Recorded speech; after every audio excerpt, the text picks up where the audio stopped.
प्रति सभी सदस्यों का आदर सहित अभिवादन एवं स्वागत है। सभी सदस्य अपने अपने इष्टदेव का ध्यान करें। माता गायत्री के मंत्रों का एक बार उच्चारण अवश्य कर ले। साथ ही अपने स्रोत एवं अपने गुरुजनों को अंतर्मन से अभिवादन भी कर ले। हम लोगों के द्वारा प्रतिदिन नियमित रूप से कुंडली प्रदेश पर आधारित कक्षा आयोजित की जाती है। आज की कक्षा में हम लोग यह पढ़ने वाले हैं, समझने वाले हैं कि यदि चंद्रमा लग्न में ही प्रथम भाव में यदि मेष राशि का हो, वृषभ राशि का हो एवं मिथुन राशि का हो, इन तीनों राशियों में से किसी भी एक राशि का चंद्रमा यहाँ पर बैठा हुआ हो तो वह किस प्रकार के फल दे सकते हैं। साथ में चंद्रमा के साथ अन्य ग्रहों की युतियों का फल क्या हो सकता है, हम लोग उस पर भी चर्चा करेंगे। यदि कोई कक्षा में नया है और हमारे प्रतिदिन की कक्षा में शामिल होना चाहते हैं तो स्क्रीन पर दिख रहे नंबर पर व्हाट्सएप पर शामिल हो सकते हैं, या इस वीडियो को डिस्क्रिप्शन में हमने अपने व्हाट्सएप समूह का लिंक दे दिया, वहां से भी आप शामिल हो सकते हैं। तो सबसे पहले यदि चंद्रमा लग्न कुंडली में मेष राशि का ही यहाँ पर हो तो मेष राशि का चंद्रमा लग्न में बहुत ही अच्छा फल देता है, क्योंकि यह चंद्रमा उच्चाभिलाषी होता है। हम लोगों ने पूर्व की कक्षाओं में यह पढ़ा है कि कोई भी ग्रह अपनी उच्च राशि से एक राशि पीछे होता है तो वह उच्चाभिलाषी होता है, और उच्चाभिलाषी ग्रह उच्च के जैसे ही फल देता है या देने का प्रयास करता है। परंतु उनकी स्थिति अंशात्मक मान के अनुसार नवमांश में या संबंधित कुंडलियों में स्थिति अच्छी होनी चाहिए। अगर नवमांश में ही नीचे हो गए, खराब स्थिति के हो गए, फिर क्या, तब तो वह अच्छे फल नहीं देंगे। कोई भी ग्रह यदि उच्च राशि का भी होता है एवं नवमांश में नीचा हो जाता है तो नीचे जैसे ही फल देता है।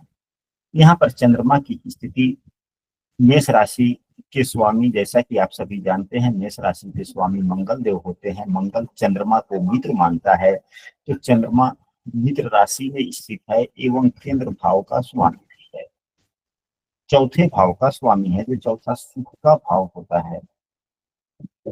चौथे भाव से माता का विचार किया जाता है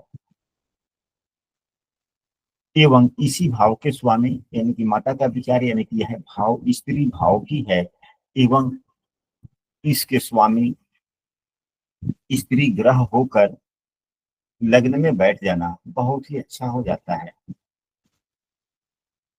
साथ ही लग्न भाव को त्रिकोण भाव भी कहा जाता है, तो त्रिकोण भाव के स्वामी, त्रिकोण भाव में केंद्र भाव का स्वामी यदि त्रिकोण भाव में बैठ जाता है तो अच्छा फल देता है। यहाँ पर कई मायनों से भी अच्छे फल प्रदाता हो रहे हैं।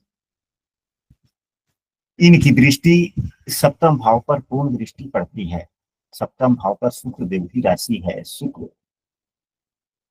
को चंद्रमा शत्रु नहीं मानते, चंद्रमा तो किसी भी ग्रह को शत्रु मानता ही नहीं, सिर्फ राहु एवं केतु को। चंद्रमा 100 में ग्रह है। इसका फल यह होता है कि साधारणतया तो चंद्रमा यहाँ पर बुरे फल प्रदाता है ही नहीं।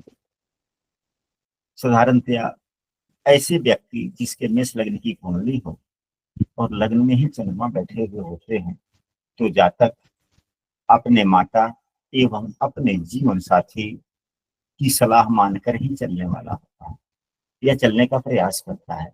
तो जो व्यक्ति अपने माता एवं जीवन साथी का सलाह मानकर कोई फैसला ले रहा हो या चल रहा हो, फिर उसके जीवन में समस्याएं तो आना ही नहीं। यदि समस्या भी कोई आता है तो परिवार के सभी लोग मिलकर मिल बांट कर समस्याओं का समाधान करते हैं। जातक बहुत ही अच्छे स्वभाव का व्यक्ति होता है। एक गुण पाए जाते हैं जिसके लग्न में चंद्रमा होते हैं, जिसके लग्न में चंद्रमा होते हैं और अच्छी स्थिति के होते हैं, वैसे व्यक्तियों को चांदनी रात बहुत अच्छी लगती है।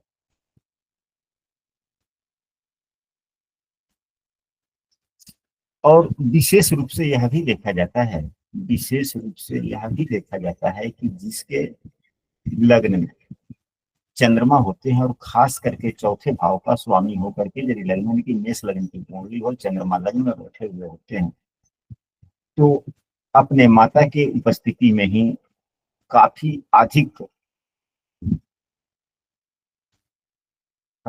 अधिक संपन्न व्यक्ति हो जाता है। अब चलते हैं कि चंद्रमा के साथ अन्य ग्रहों की युति का फल क्या हो सकता है। तो यदि चंद्रमा के साथ में सूर्यदेव हो, यहीं पे चंद्रमा के साथ यदि सूर्यदेव हो, तो सूर्य के साथ में चंद्रमा की युति हो जाने से यहाँ पर चंद्रमा क्षीण हो जाता है। और क्षीण चंद्रमा के बारे में ऐसा बतलाया गया है पुस्तकों में कि चाहे ऊंची का ही चंद्रमा क्यों ना हो, ऊंची का ही चंद्रमा क्यों न हो, अगर वह क्षीण है तो पूर्ण फल नहीं मिलता। परंतु यहाँ पर युति को देखा जाए कि युति किस प्रकार की बन रही है। तो यहाँ पर सूर्यदेव उच्चके हो गए, साथ ही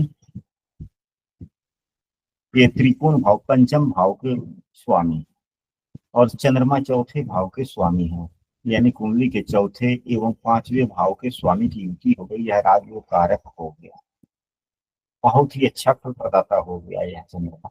यहाँ पर सूर्य एवं चंद्रमा की युति। हाँ, यदि चंद्रमा को बलवान किया जाए, चंद्रमा को बलवान किया जाए तो और ज्यादा लाभ प्राप्त होगा। ऐसे व्यक्ति को चंद्रमा के लिए, यहाँ चंद्रमा क्या है, यह 1 नंबर की राशि अग्नि तत्व की राशि है। चंद्रमा के लिए हवन वगैरह सोमवार के दिन अगर करे, कपूर की ही जलाए, कपूर से ही हवन करे तो अत्यधिक लाभ होने की संभावनाएं होती है। अब इसके बाद में यह लाभ उत्तरोत्तर वृद्धि होने की संभावना इसलिए हो जाती है कि सूर्यदेव भी लग्न में उच्च के ही, सूर्यदेव लग्न में उच्च के हैं, इसलिए यह ज्यादा लाभकारी हो जाता है। अब हम लोग चलते हैं, यदि चंद्रमा एवं मंगल की युति हो लग्न में तो कैसा फल हो सकता है। तो यहाँ पर देखा जाए कि मंगल देव क्या है, लग्नेश भी हैं एवं अष्टमेश भी हैं। जब भी चंद्रमा एवं मंगल की युति होती है तो यह धनदायिनी की युति हो जाती है, यानी कि अच्छा योग हो जाता है चंद्रमंगल योग।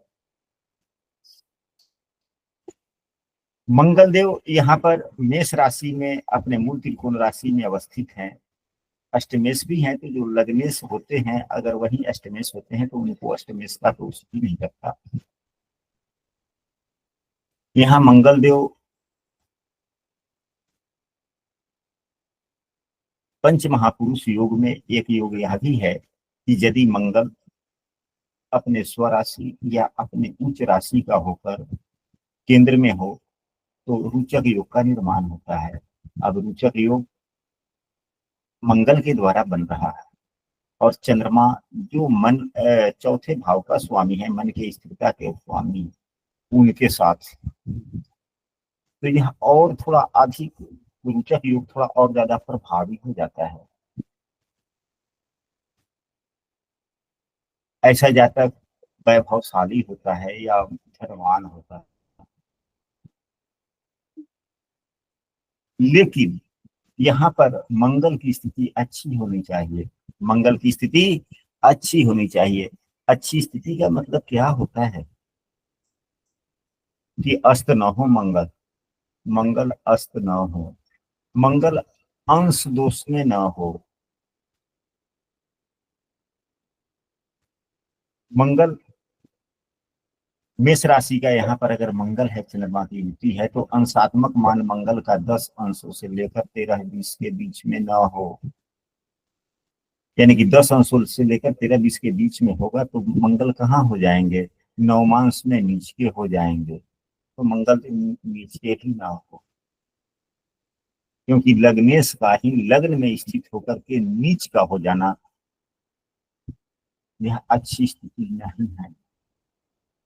अगर यहाँ पर मंगल अस्त हो, अंश दोष में हो, यानी कि 0 से मतलब 29 डिग्री से लेकर 1 डिग्री या 28 अंशों से लेकर 2 डिग्री के बीच में हो तो अंश दोष में हो गए, अच्छे फल प्रदाता नहीं हुए। या नवमांश में ही नीच के हो गए तो, या मंगल राहु से युक्त हो गए तो, और अंशात्मक मान भी खास करीब हो गया तो यहाँ पर यह अरिष्ट भी होता है। क्योंकि लगने से ही लग्न में स्थित होकर अगर बुरे प्रभाव से ग्रसित हो जाए तो फिर क्या होगा? यह व्याधि प्रदाता हो जाता है। ऐसे योग व्याधि प्रदाता हो जाते हैं। कहने का मतलब यह है कि यदि लग्ने से लग्न में हो, यदि लग्ने से लग्न में हो और खराब स्थिति में हो और चंद्रमा भी वहीं पे हो, तो चंद्रमा मन का कारक होता है, तो स्थितियां अच्छी नहीं होती। हाँ, लग्न, लग्ने यानी कि लग्न पर, इस स्थिति में अगर लग्न पर अगर शुभाग्रह की दृष्टि हो तो व्यक्ति निरोगी होता है। अगर लग्न में ही लग्नेश मंगल होकर के चंद्रमा के साथ अगर कमजोर हो, पीड़ित हो, तो बार बार कोई नई बीमारी होते रहता है, यानी कि एक बीमारी छुट्टी नहीं कि दूसरा बीमारी हो सकता है। ऐसी संभावनाएं बन सकती है। और चंद्र मंगल का योग होने से व्यक्ति बहुत ही जल्द जवाबदेहियों को अपना उठा लेता है और आय के लिए अच्छा होता है, यानी कि धन कमाने लगता है, नौकरी हो जाए या व्यवसाय हो, आय के लिए अच्छे योग माने जाते हैं। यह तो हुआ मंगल की। अब यदि चंद्रमा एवं बुध की युति हो जाए, चंद्रमा एवं बुध की युति हो जाए तो क्या? तो चंद्रमा और बुध की यदि युति होती है तो बुध देव किस भाव के स्वामी होते हैं? दोनों ही तीसरे एवं छठे भाव के स्वामी होते हैं। जो तीसरा एवं छठा भाव अच्छा नहीं माना जाता, उनके स्वामी अच्छे फल नहीं देते, जिसके कारण जीवन में समस्याएं आने की संभावनाएं बनती है। बुध देव तीसरे एवं छठे भाव के स्वामी, ये दोनों ही उच्चय भाव हैं। चंद्रमा कोमल ग्रह होता है। बुध एवं चंद्रमा की मित्रता के बारे में आप सभी जानते हैं कि बुध चंद्रमा को मित्र मानता ही नहीं, शत्रु मानता है। तो जीवन को यह संघर्षमय बनाने का प्रयास करते हैं। काफी संघर्षशील जीवन होता है। हाँ, इस स्थिति में भी बुध का उपाय न करके चंद्रमा का उपाय करना चाहिए, क्योंकि बुध देव क्या है? अकारक भाव के स्वामी हैं। और पीड़ित किसको कहते हैं? चंद्रमा को। सुख भाव को पीड़ित कहते हैं। मन की स्थिरता के लिए चंद्रमा का उपाय करना चाहिए। सोमवार के दिन यदि मेष राशि के चंद्रमा का उपाय करना हो तो हवन वगैरह करने चाहिए। संबंधित वार को, किसी भी ग्रह के हवन हम संबंधित वार को करते हैं तो अच्छा होता है। अभी इसके बाद में तो चलते हैं, यदि देवगुरु बृहस्पति हो तो क्या हो सकता है? यदि देवगुरु बृहस्पति अगर युति हो जाए तो यह भाग्य भाव के स्वामी भी हैं एवं 12वें भाव के भी स्वामी हैं। 12वें भाव के बारे में ऐसा कहा गया है पुस्तकों में कि यदि 12वें भाव में जो भी राशि हो, दूसरी राशि कुंडली के जिस भाव में होता है उसी के अनुसार फल देते हैं। तो इस नियम से भी यह 9वें भाव के फल प्रदाता अधिक हो गए। साथ ही इनकी देवगुरु बृहस्पति की मूल त्रिकोण राशि भी 9वें भाव में है, इसलिए यहाँ पर नवमेश एवं चतुर्थेश की युति कही जाएगी। तो यदि यहाँ पर नवमेश एवं चतुर्थेश यानी केंद्र एवं त्रिकोण भाव के स्वामी की युति लग्न में हो और मित्र राशिवत हो, इससे सर्वोत्तम योग क्या हो सकता है? बहुत ही अच्छा हो। यह महान संभावनाओं वाला योग है। वैसे भी गुरु एवं चंद्रमा की युति गजकेसरी योग कहा जाता है। यानी गुरु से केंद्र में चंद्रमा हो, या इसी को दूसरे शब्दों में हम कह सकते हैं कि हम ऐसे कह सकते हैं कि चंद्रमा से केंद्र में गुरु हो या गुरु से केंद्र में चंद्रमा, तो गजकेसरी योग हुआ। तो यहाँ पर तो एक गजकेसरी योग हुआ, दूसरा केंद्र एवं त्रिकोण भाव के स्वामी की युति हो गई, यह भी दो फल हुए। तीसरा शुभाग्रह का, दो शुभाग्रह का युति लग्न में होना, यह भी एक प्रकार का अच्छा, यह महान संभावनाओं का जो है जीवन सुधारन तैयार ही नहीं, उत्तम पूर्वक भी उत्तम पूर्वक व्यतीत हो सकता है। इसके लिए गुरु एवं चंद्रमा की स्थिति मजबूत होनी चाहिए। नवमांश कुंडली या संबंधित कुंडलियों में अच्छा होता। हम लोगों ने राजयोग का मतलब केवल धन की संपन्नता से नहीं होता है। राजयोग का मतलब प्रतिष्ठा भी है कि प्रतिष्ठा से बहुत बड़ा हो जाना। राजयोग का मतलब विद्या के क्षेत्र में भी राजयोग मिल सकता है, यानी कि विद्यावान होना था।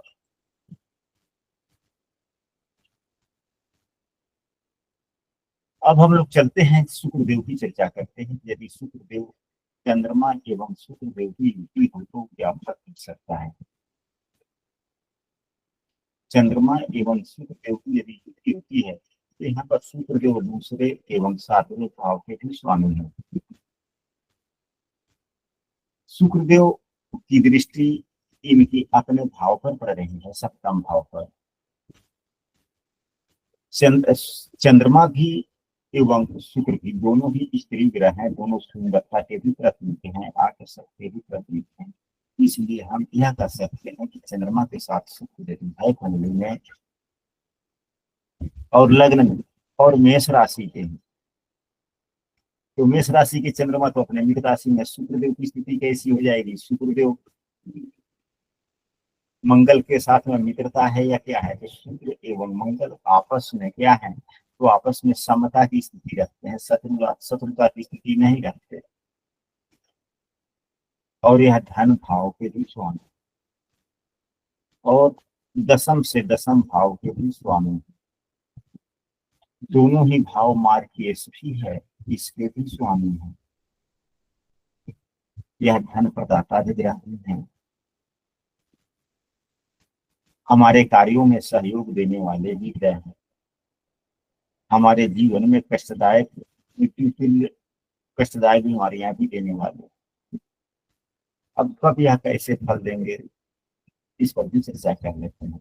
सबसे पहले तो जातक सुंदर होगा, क्योंकि दोनों ही सुंदरता के प्रतीक ग्रह है। यहाँ पर लग्न जीवन साथी भी सुंदर हो, जातक के जीवन को सुखी बनाने का प्रयास। परंतु यदि यही शुक्र खराब स्थिति में हो जाए, बुध से युक्त हो जाए, बुध से युक्त हो जाए, क्योंकि बुध क्या है यहाँ पर तीसरे एवं छठे भाव के भी स्वामी है, बुध से युक्त तो नहीं हो सकते। यानी जी साढ़ा। हाँ, कहने का मतलब है कि कुंडली के पाप पहुंच राहु से दृष्ट हो जाए, शुक्र कमजोर रहे, तो गंभीर बीमारियों में सहयोगी भी बन सकते हैं शुक्रदेव, क्योंकि ये मार्केश भाव के स्वामी भी। अब यहाँ पर यदि शुक्र के हो जाए, अगर शनि की देव का संबंध हो, यानी शनि देव की युति हो जाए यहाँ पर, तो शनि देव यहाँ पर दशम भाव एवं 11वें भाव के स्वामी होकर अपने नीच राशि में हो गए। तो जब दशमें से ही कर्म भाव और आय भाव दोनों ही भाव का स्वामी, दोनों भाव का स्वामी ही नीच का हो जाए तो क्या होगा। परंतु चंद्रमा के साथ में जो भी ग्रह, कोई भी ग्रह होता है, वह नीच नहीं माना जाता, नीच भंग हो जाता है। वैसे भी केंद्र भाव में जो ग्रह नीच के होते हैं, उनका नीच का फल दोष कम लगता है। एक वैसे भी चंद्रमा के साथ में हो जाने से नीच भंग हो जाता है, यह भी दूसरा है। लेकिन नीच तो हो ही गए ना, आय के क्षेत्र के लिए तो ठीक रहा, व्यवसाय इत्यादि के लिए, दुकानदारी के लिए अच्छा हो गया, आय के क्षेत्र के लिए ठीक हो गया। परंतु यह क्या है, अभिलाषा है। जिस प्रकार की हमारे मन में इच्छाएं होती है, हम वही सोचते हैं। आगे के लिए सोचने का भाव 10वां आत्मा है। 8वां भाव हम आगे के विषय वस्तु के बारे में सोचते हैं, लेकिन क्या क्या सोचेंगे वह 11वां भाव है। कुंडली को समझना बड़ी मुश्किल है। किसी भी कुंडली को जीवन में प्रतिदिन कुछ न कुछ नए चीज हम लोग सीखते रहते हैं। अब यहाँ पर इस प्रकार की मन में अभिलाषा जगेगी अभिलाषा किस भाव से देखते हैं? 11वें से तेरह भाव से करो। 11वें भाव से हम लोग अभिलाषा के बारे में देखते हैं। तो जब मन में किसी प्रकार की अभिलाषा जगेगी तभी तो हम उसके बारे में भविष्य के लिए कुछ सोचेंगे ना। जी। और भविष्य का सोच का भाव कौन? तो अभिलाषा की कर्म भूमि 8 हुआ, यहाँ से 10वां गिन लीजिए। 11वें भाव से 10वां भाव 8वां होता है कि नहीं होता है? होता है। यही तो भविष्य के सोच का भाव। जी। 8वां भाव। 8वां भाव। अब यहाँ पर देखा जाए कि जब इन सोच के, अभिलाषा के या जिज्ञासा भाव के स्वामी ही नीच के हो जाएं एवं कर्म भाव के स्वामी नीच के हो जाएं और अभिलाषा भाव के स्वामी एवं आकस्मिक सोच के भाव के स्वामी में आपस में शत्रुता हो, फिर क्या होगा? फिर हम ऐसे कह सकते हैं कि जिस और चंद्रमा मन का अधिकार है, तो हम ऐसे कह सकते हैं कि ऐसे व्यक्ति का स्वभाव क्या हो जाता है? आय के लिए तो ठीक है, परंतु सोच नकारात्मक हो जाता है, और जहाँ पे सोच नकारात्मक हो जाती है वहीं पे ईर्ष्या की भावना जग जाती है। जन्म ले लेता है। तो फिर ऐसी स्थिति में हमें नीच के शनि का उपाय करना चाहिए। यदि उपाय नहीं करते हैं तो या तो नकारात्मक विचारधारा तो देगा, नकारात्मक सोच तो देगा।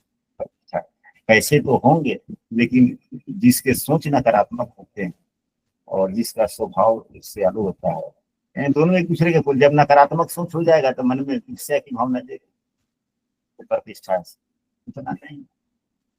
तो इसलिए शनि का उपाय करना चाहिए। नीच ग्रहों का क्या बतलाया गया है? नीच ग्रहों के लिए शनि के वस्तुओं का दान वगैरह करना चाहिए, काला तिल वगैरह हुआ और सरसों तेल इत्यादि हुआ, काले कपड़े इत्यादि। अब यदि राहु अगर युक्त हैं तो क्या कर सकते हैं? तो राहु जो होता है क्या क्या करता है, या दिग्भ्रमित करता है। साथ ही राहु एवं चंद्रमा की युति से मातृ दोष भी कुंडली में बनता है। विचारों में उतार चढ़ाव देते हैं। राहु आकस्मिक सोच है, आकस्मिक वाणी भी है और चंद्रमा के साथ है। हम ऐसे कह सकते हैं कि व्यक्ति बातों का धनी हो सकता है। व्यक्ति बातों का धनी। अगर यही केतु देव होंगे तो केतु देव क्या करते हैं, या थोड़ा सा केतु देव तो उग्र ग्रह है, मन में थोड़ा सा क्रोध ज्यादा ही देंगे। साथ ही अगर केतु देव हैं चंद्रमा के साथ में युक्त, तो जीवन साथी से विचारधाराएं थोड़ी कम मिलेगी। जीवन साथी से विचारधारा कम मिलेगा। तो यह तो हुआ कि लग्न में चंद्रमा अगर है तो इस राशि में कैसे कर सकते।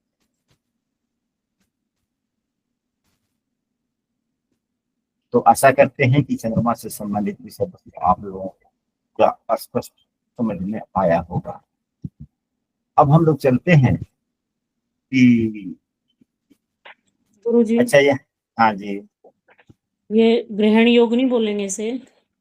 हाँ ग्रहण योग, मातृ दोष कहिए, ग्रहण दोष कहिए, बात तो एक ही है। राहु के साथ में कोई भी ग्रह जब हो जाता है तो ग्रहण दोष में ही आता है। चाहे वह सूर्य हो, चंद्रमा हो, मंगल हो, बुध हो, शुक्र हो, शनि हो, कोई भी हो।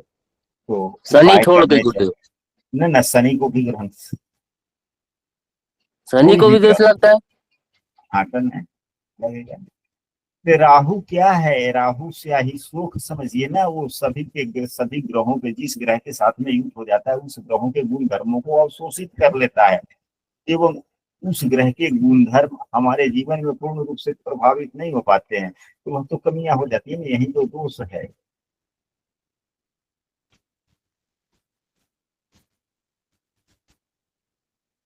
हाँ, अब राहु एवं शनि दोनों ही मित्र हैं। राहु एवं शनि दोनों मित्र हैं। तो जब मित्र हैं तो उतने दोष नहीं लगते, उतने दोष नहीं लगते। नहीं लगते। जब मित्रता ही हो गया तब तो बात बहुत पीछे हो जाती है।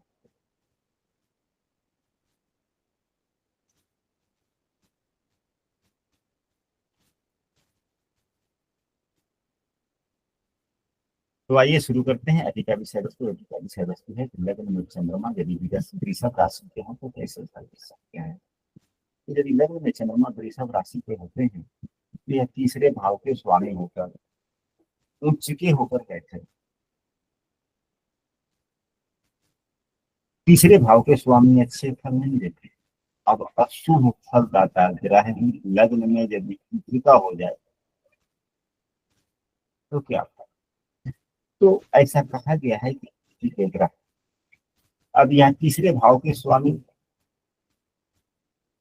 अच्छे फल नहीं देते, लेकिन खास करके यह देखा गया है अनुभव में कि यदि तीसरे भाव के स्वामी यदि कोई पाप ग्रह होते हैं, क्रूर ग्रह होते हैं तो ये ज्यादा नुकसानदायी होते हैं।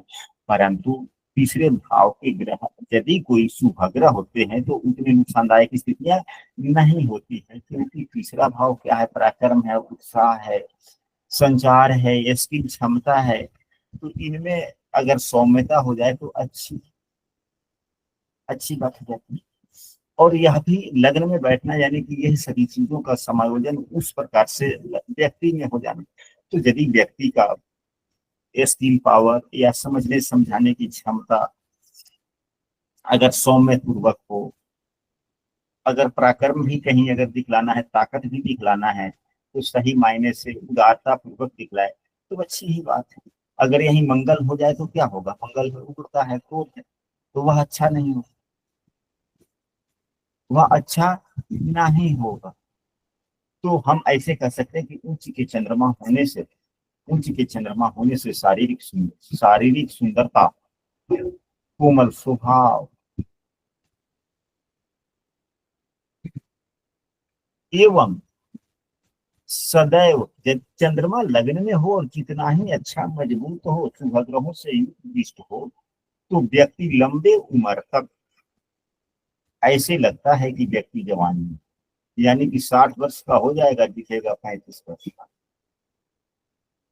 देखिए दूसरी एक और भी बात है कि यदि किसी भी व्यक्ति के कुंडली में मंगल काफी मजबूत है, उच्च का है, किसी भी भाव में अपने स्वराशि का है, शुभ ग्रहों से युक्त दृष्ट है, वह भी व्यक्ति वह भी व्यक्ति अगर 50 का है तो 30 का ही दिखेगा, 35 का ही दिखेगा, यानी कि अपने उम्र से 10-20 वर्ष कम दिखता है।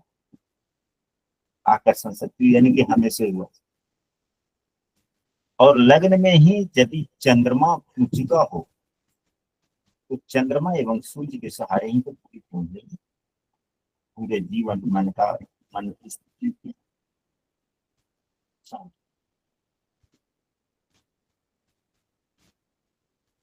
इनकी दृष्टि नीच की पड़ती है कहाँ, सप्तम भाव पर। सप्तम भाव पर नीच की दृष्टि पड़ने से इनके जीवन साथी का तो स्वभाव ठीक रहता है, स्वभाव के सुंदरता, आकर्षक, मोहक, सौम्य इत्यादि ये सही होते हैं। परंतु किसी भी भाव पर नीच की दृष्टि इतनी अच्छी नहीं होती।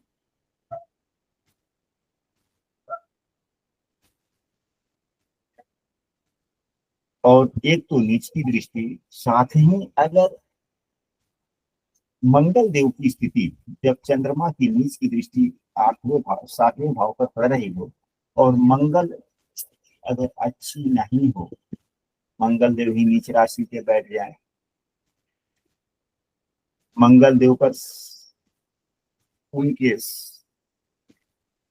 अकारक ग्रहों का प्रभाव हो जाए, अंशात्मक मान से खराब हो जाए, नवमांश में नीच के हो जाए, तो दाम्पत्य जीवन में समस्याएं आती हैं।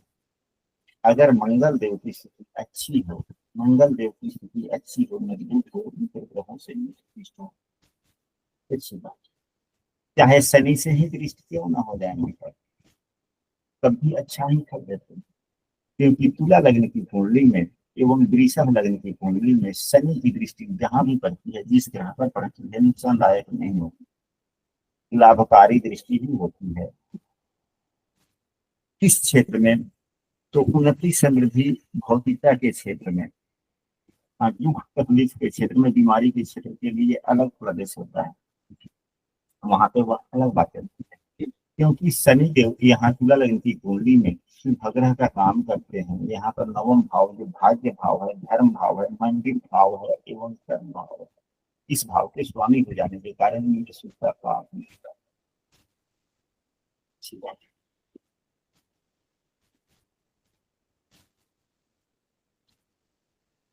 अब आते हैं सभी ग्रहों से युति फल के पर चर्चा करते हैं। यदि चंद्रमा के साथ में सूर्य देव हो तो एक ही बात है, यहाँ पर देखा जाए यह युति अच्छी नहीं होती, परंतु उतना नुकसानदायक युति भी नहीं है, उतनी युति नुकसानदायक भी नहीं है। कारण यहाँ पर चौथे एवं तीसरे भाव के स्वामी का युति हुआ और वो भी लग्न में होता है। तो तीसरे एवं चौथे भाव के स्वामी की युति यदि लग्न में ही हो जाए तो यह क्या बनाता है? फल फल योग बनाता है ना।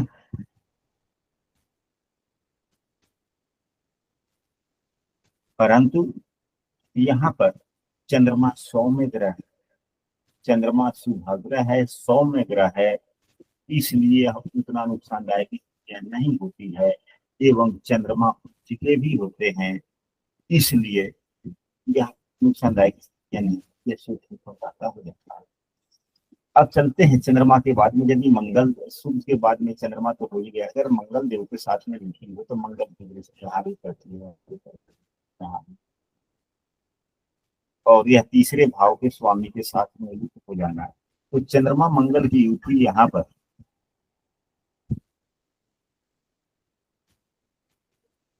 अच्छे फल प्रदाता भी है एवं भूमि भवन, भूमि तो नहीं भवन इत्यादि, भवन बनाने संबंधी मकान का सुख देता है।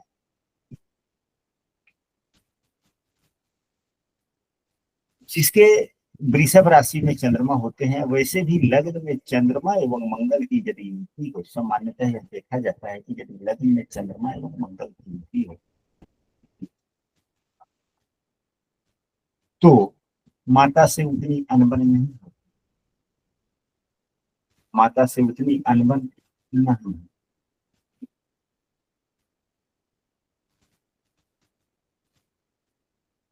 माता का स्वास्थ्य भी सामान्यतः ठीक ठाक रहता है।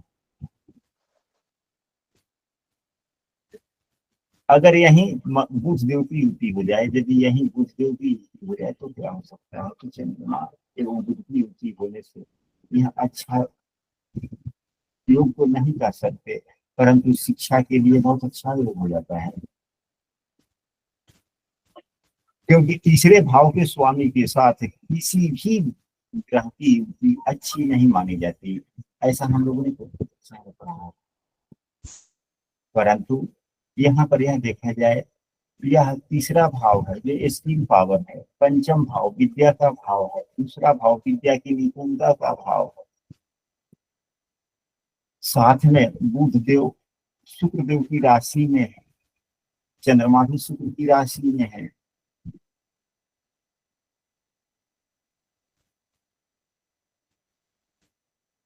यह तीसरा भाव पंचम भाव का 11वां है, तीसरा भाव दूसरे भाव से दूसरा है, तो विद्या के लिए बहुत अच्छा हो जाता है, ऐसा व्यक्ति ज्ञान करता है।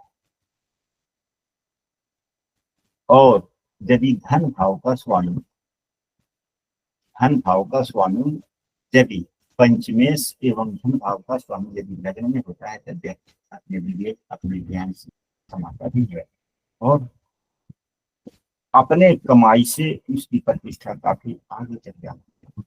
यदि देवगुरु बृहस्पति की बात की जाए तो देवगुरु बृहस्पति एवं चंद्रमा की युति हो जाए तो यह युति लाभकारी नहीं होती, यह युति इतनी लाभकारी नहीं होती है। कारण कि देवगुरु बृहस्पति अष्टमेश एवं एकादश गजकेसरी योग तो बना, लेकिन यह उतना योग प्रभावी नहीं हुआ, कारण कि यह अष्टमेश है। परंतु भाग्य के लिए भी अच्छा नहीं है। मन का बार बार न लगना मन उद्विग्न रखता है, क्योंकि भाग्य हमेशा साथ नहीं देता। भाग्य भाव पर देव बृहस्पति ही नीच की दृष्टि, एक तो कुंडली के आकारक रख, दूसरे भाग्य भाव पर देव बृहस्पति की नीच की दृष्टि होना।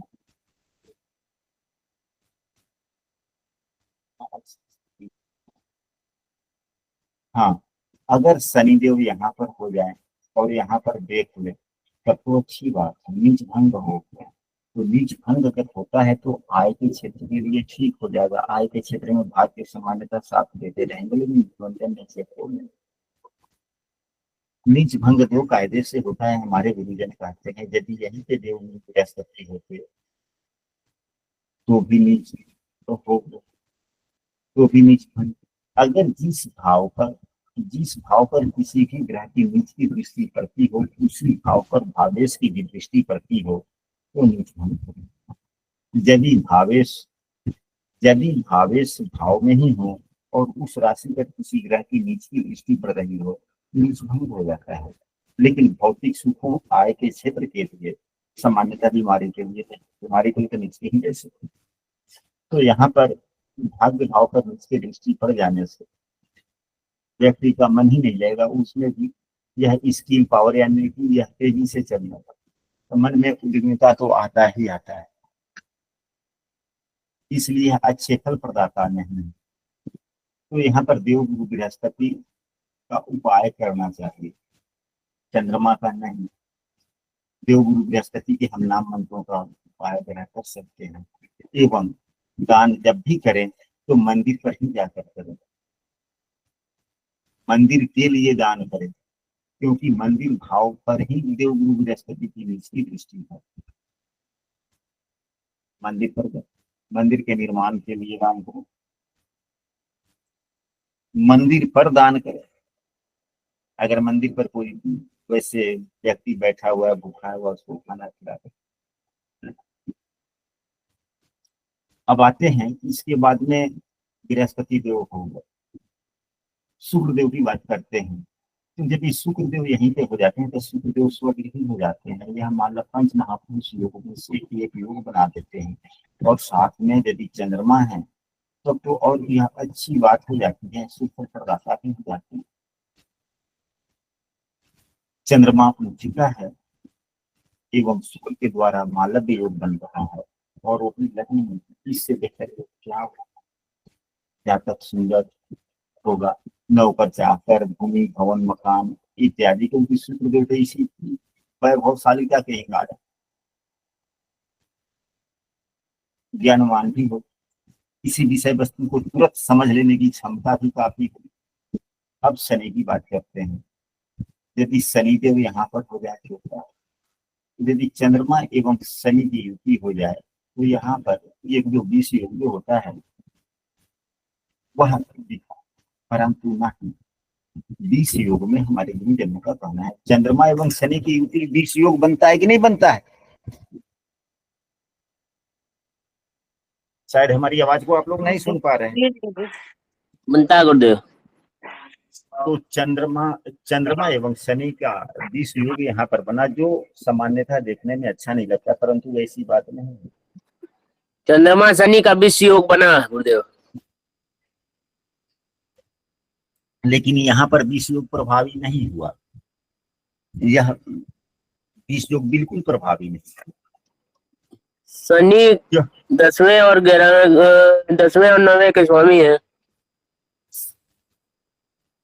इसके दो कारण हैं। एक, 20 योग तभी प्रभावी होता है जब चंद्रमा कमजोर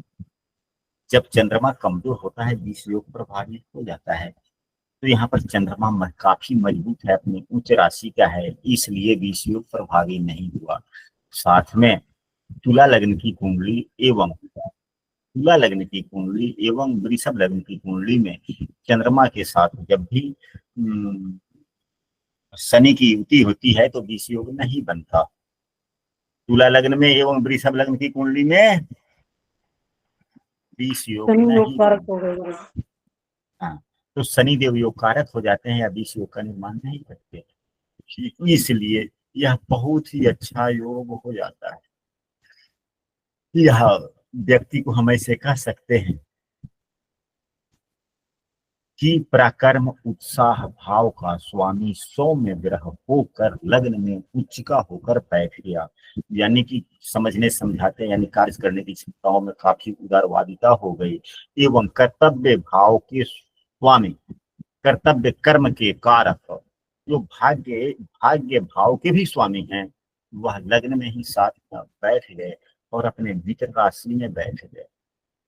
तो व्यक्ति को हम ऐसे कह सकते हैं कि साधारण परिवार का भी व्यक्ति बड़ा आगे तक जा सकता है, यानी कम से कम हम ऐसे कह सकते हैं कि बड़ी बड़ी नौकरी मिल सकती है, बहुत प्रतिष्ठित व्यक्ति हो सकता है, बहुत धन कमा सकता है। यदि उतनी बड़ी चीजें नहीं मिल पाती है, फिर भी अपने परिवार में जब यह जाकर कमाने लगेगा तो अपने परिवार का प्रतिष्ठा, परिवार की संपन्नता में यह सहयोगी हो जाएगा। साथ ही यदि चंद्रमा के साथ में अब राहु या केतु की युति है तो राहु की युति है, यह अच्छी बात नहीं, लेकिन इतना प्रभावी नहीं हो पाता है क्योंकि चंद्रमा यहाँ उसका होता है बलवान होता है। तो जब चंद्रमा बलवान है, अगर आप ही या हम अगर ताकतवर हैं तो शत्रुओं के सामना करने में थोड़े सक्षम हो जाते हैं, इसलिए इतने नुकसानदायक नहीं। लेकिन ग्रहण दोष का प्रभाव, ग्रहण दोष तो लग ही गया, इस स्थिति में हमें अमावस्या व्रत वगैरह करने चाहिए। और कभी यह ग्रहण दोष पर विशेष रूप से ग्रहण दोष के उपाय के लिए अब राहु को शांत करे या चंद्रमा को बल बढ़ाए, इस पर भी ध्यान देना चाहिए, हम सबों को समझना चाहिए। तो अब यहाँ पर देखा जाए कि राहु क्या होता है, राहु बकरी चलता है पीछे के, चंद्रमा आगे की तरफ चला है।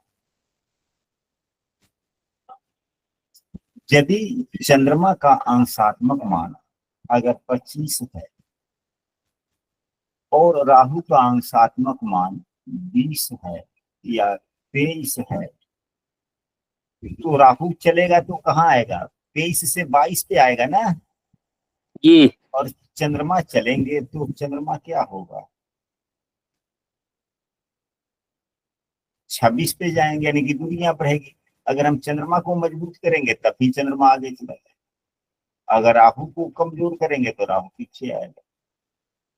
दोनों में कुछ भी उपाय कर सकते हैं, परंतु अगर राहु का अंश चंद्रमा से ज्यादा हो, यदि राहु का अंश चंद्रमा से ज्यादा हो फिर क्या उपाय कर सकते हैं। अगर राहु का अंश अगर 25 है, चंद्रमा का अंश अगर 22 है, फिर क्या करें।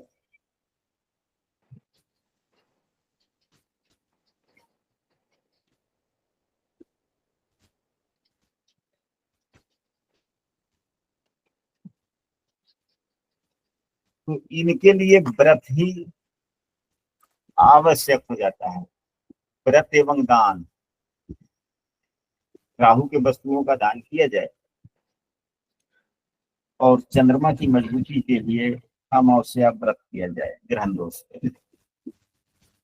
और अगर अंशात्मक मान अगर चंद्रमा का ज्यादा है राहु का कम है, तो हम मंत्रों के द्वारा भी चंद्रमा को मजबूत कर सकते हैं, राहु को शांत कर सकते हैं, रुद्राक्ष वगैरह पहन सकते हैं। तो आशा करते हैं कि आज की अभी वस्तु आप लोगों की अच्छे से पसंद आई होगी, और समय के अभाव के कारण आज हमने मिथुन राशि पर चर्चा नहीं किया। आने वाले दिनों में या कल की कक्षा में हम लोग मिथुन राशि पर भी चर्चा करने का प्रयास करेंगे। यदि किसी सदस्य को आज की कक्षा से संबंधित किसी भी प्रकार की बातें हो जो नहीं समझ में आई हो, कृपया आप अपनी बात आप लोग रख सकते हैं, वो सब